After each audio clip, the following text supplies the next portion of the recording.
This is Tall Tale TV, your podcast for sci-fi and fantasy short stories. Death's Daughter, written by Fanni Sütő, narrated by Chris Herron. Eliza was lying in the middle of the wheat field, listening to her mother's impatient calls. It was dinner time, but Eliza didn't want to go. She stayed perfectly still while her mother passed row after row. A long centipede crawled across her hand, countless hairy feet tickling her skin, but Eliza didn't budge.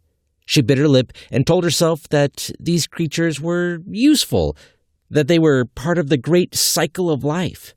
They fed the birds in the sky, and Eliza loved birds. She especially loved swallows, because her father had once told her that swallows brought summer with them on their wings. And Eliza loved summer more than anything. Sadly, she never saw much of it. Their house was built on top of an icy mountain, clouded in snow and fog. Her mother couldn't stand the heat. She was only in her element when it was cold, and her mother always had her way. Her calls echoed over the field. "All right, if you don't want to come home to dine, I'm not going to force you.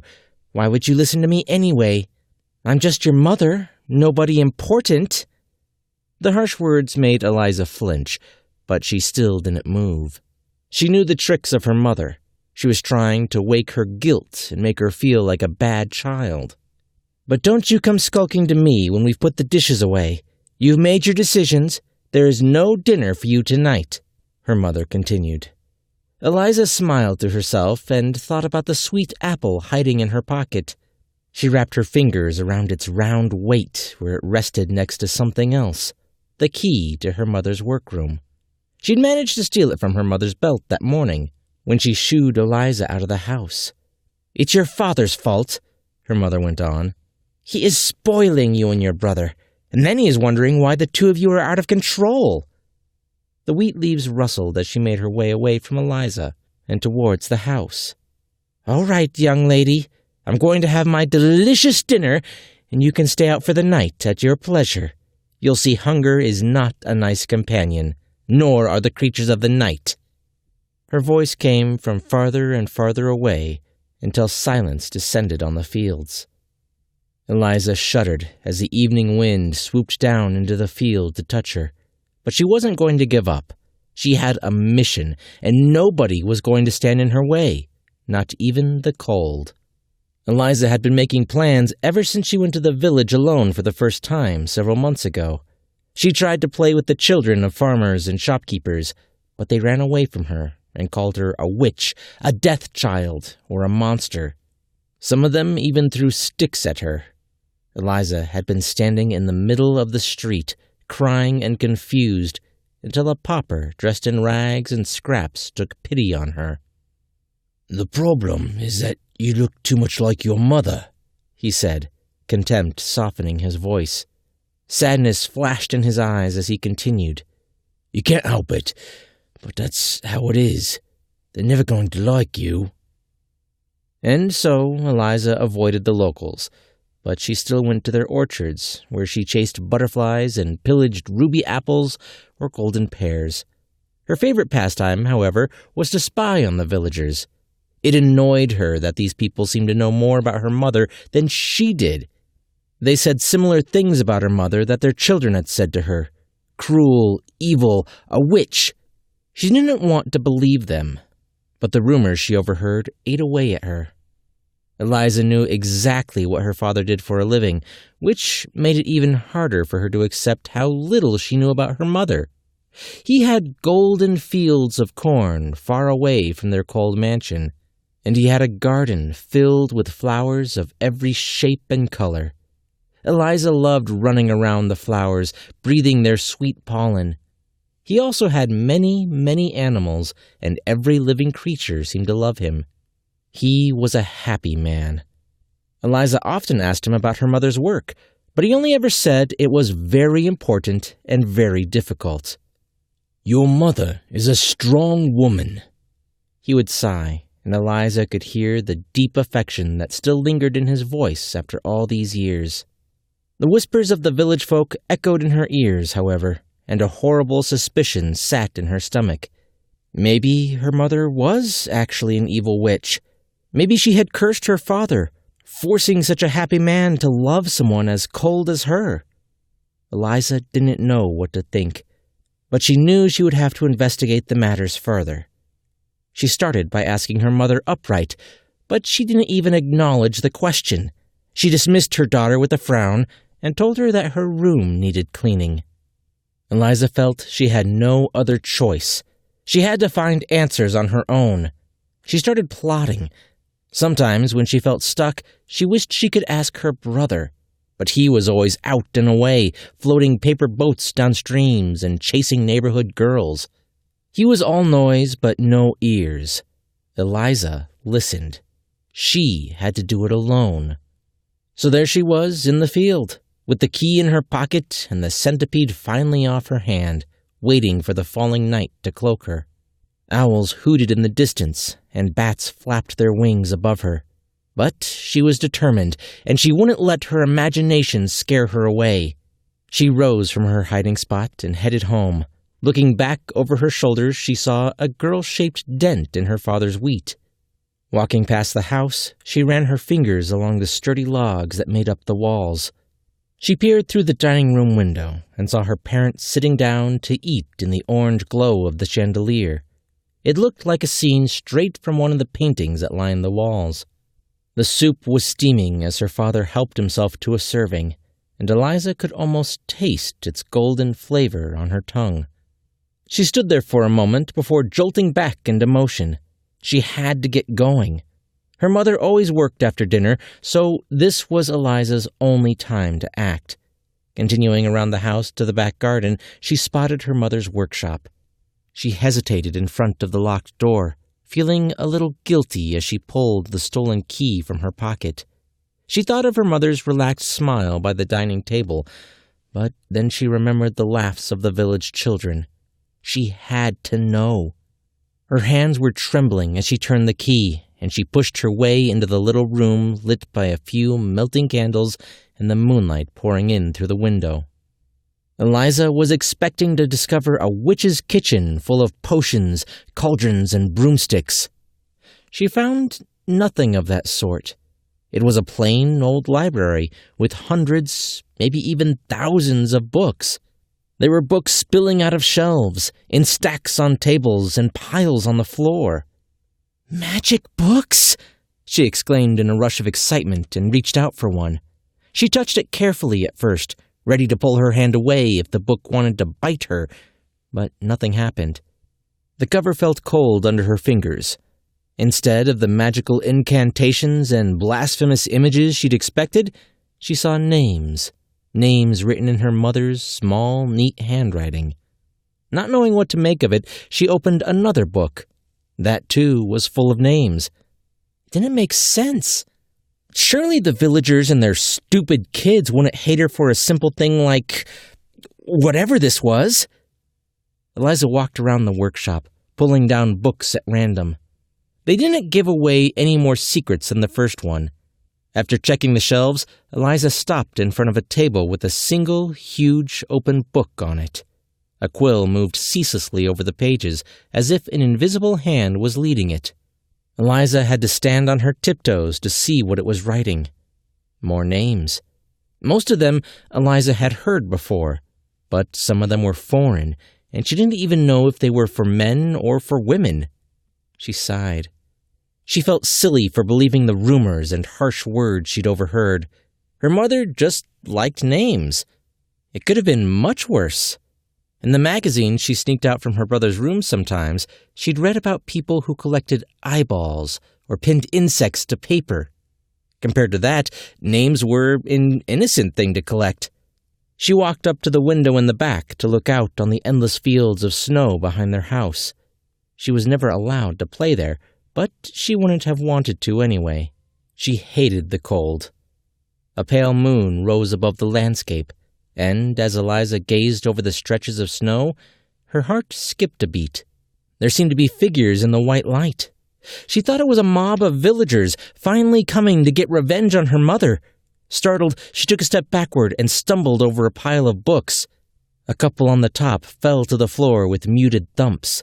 Eliza put them back cautiously before turning toward the window, inching closer to get a better look. She studied the people outside and realized with immense relief that it wasn't a mob at all, but endless rows of what looked like ice statues. They were far away, but Eliza could see that none looked like the others. They all had different faces and different kinds of clothes. There were women in royal garments and elaborate hairdos, men in soldiers' uniforms and religious habits. There were children playing with dolls and balls and 1,000 other toys. She could also see animals at their feet, animals of all kinds, squirrels and pigs, and peculiar creatures she could not name. Their translucent shapes glistened under the glow of the moon. Admiration replaced the fear in Eliza's heart. Her mother was an artist. The villagers must have been jealous because the only thing they could make were raggedy scarecrows. But her mother could create statues of ice so lifelike one expected them to move. "Oh, you miserable creature," said her mother's voice behind her back, making Eliza flinch away from the window.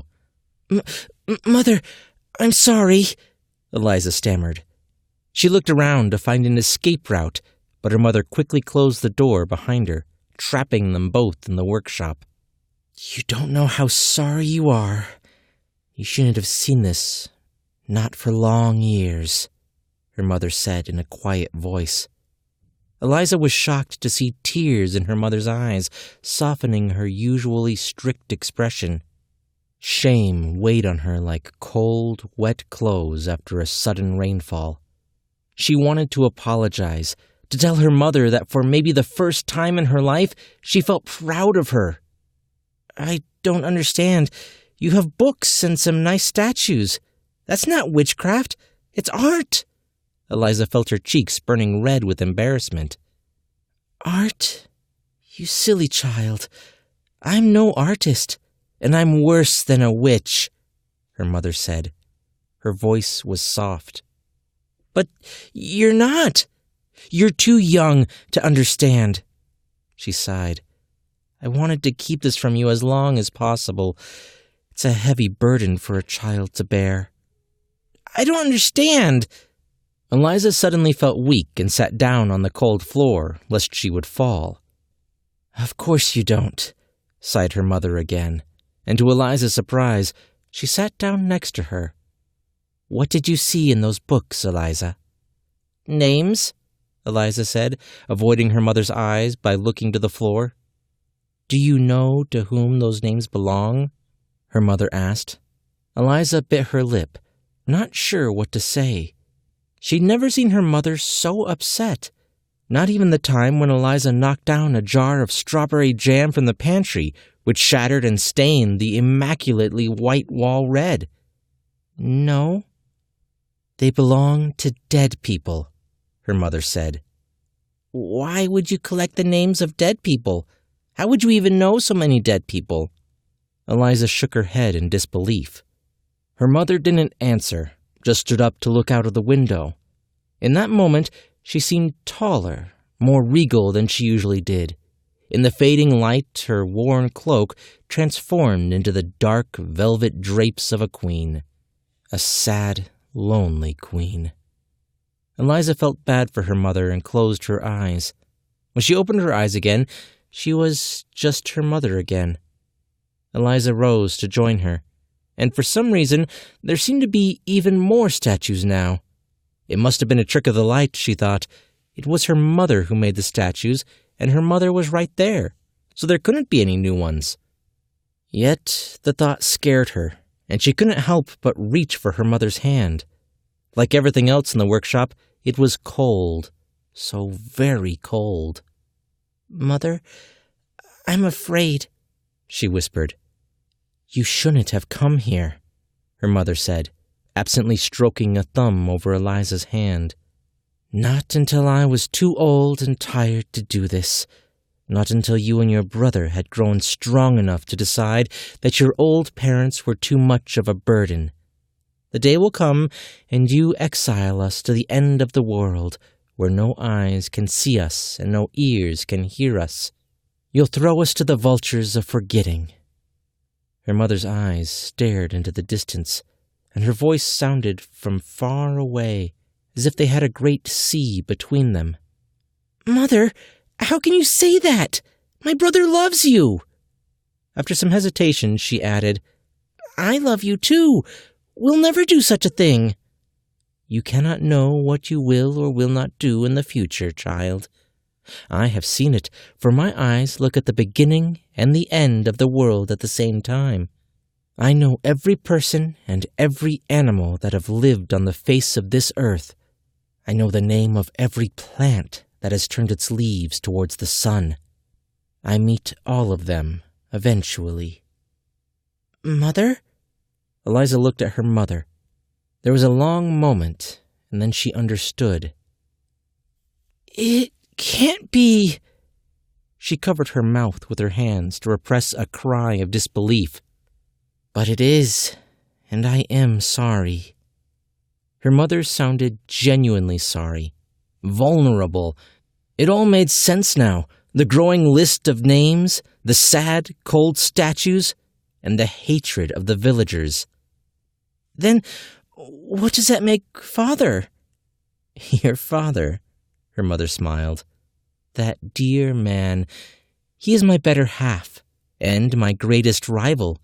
He keeps creating new life so that I won't get bored. His task is happier than mine. He gives life, and I take it away. But I don't envy him. I have a task that is just as important as his, and I do it well, even though most people resent me for it. We couldn't exist without one another.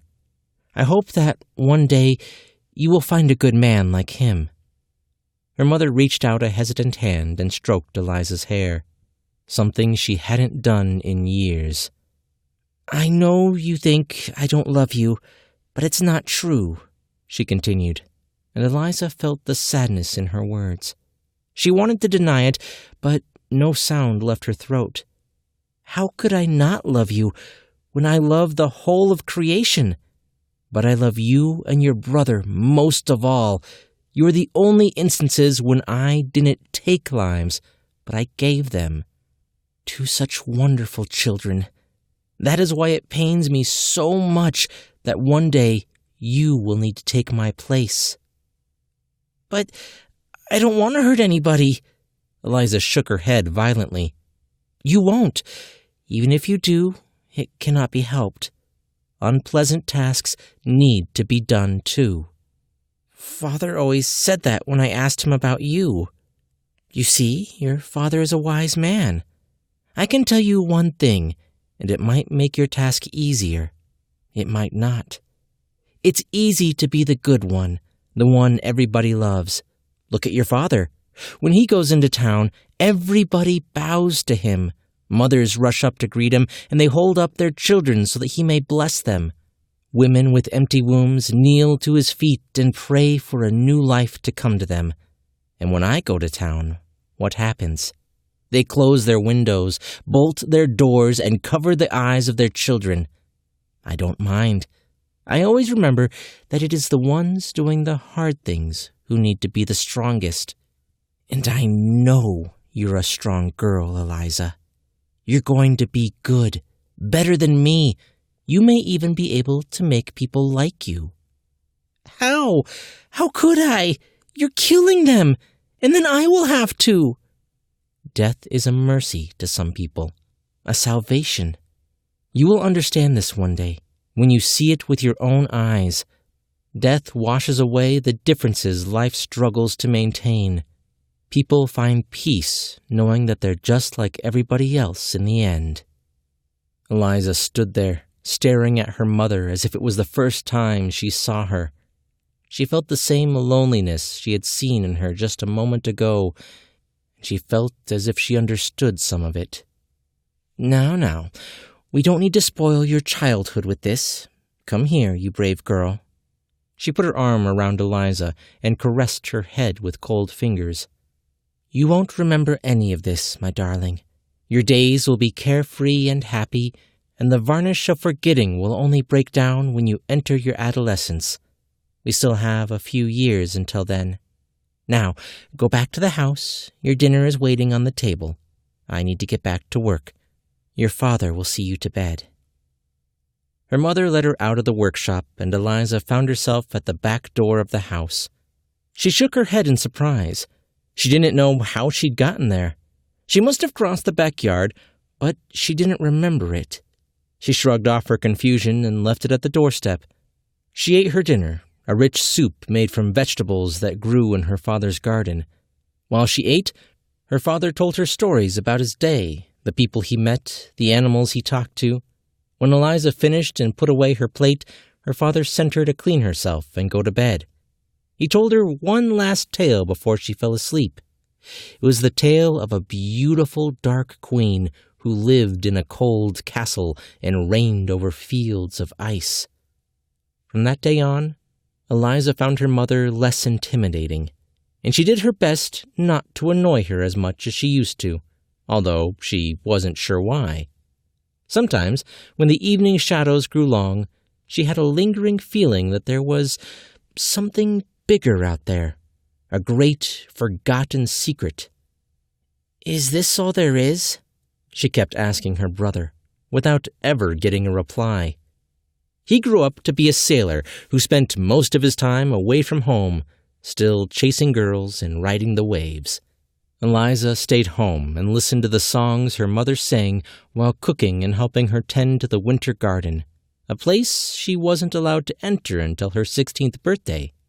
It became her favorite part of their estate, although sometimes she wondered why the statues seemed so lifelike. One morning in early spring, when she was cleaning the snow from the head of a squirrel, something snapped in her. Memories dripped through the veil of forgetting, and Eliza found herself as a child in her mother's study, curious and silly. She remembered the cold touch of her mother's hand that hid her memories. The knowledge sank in, slow as the sea, fast as the mountain stream. Her mother was in the greenhouse fetching some brooms, and when she came back and saw the expression on Eliza's face, she knew what had happened. "You remember," she said. It wasn't a question. "Yes," Eliza nodded. "Are you upset?" her mother asked. "No," Eliza answered without hesitation. "I understand that you did what you thought was best for me." She swallowed back her tears and stepped into her mother's embrace. "A few years ago, you would have been furious," her mother said with amusement. "And you definitely wouldn't have hugged me." "True. I'm sorry if I was a bad child." "You weren't." There was a long silence, but Eliza heard her mother's silent apology. They looked at each other for a moment before they both sighed and continued working in the snow. No more words were said because they weren't needed. The two women had learned to understand each other's silence. Fanni Sütő writes in 2 languages, Hungarian and English. She currently has over 50 publications, including poems, short stories, and guest posts. Her biggest literary accomplishment so far was her chapbook, Death's Daughter, which you just listened to, and was published by Selkuth Station Press earlier this year. Link in the description. Fanni prefers genres where realism and fantastic intertwine. Magical realism, urban fantasy, and the like.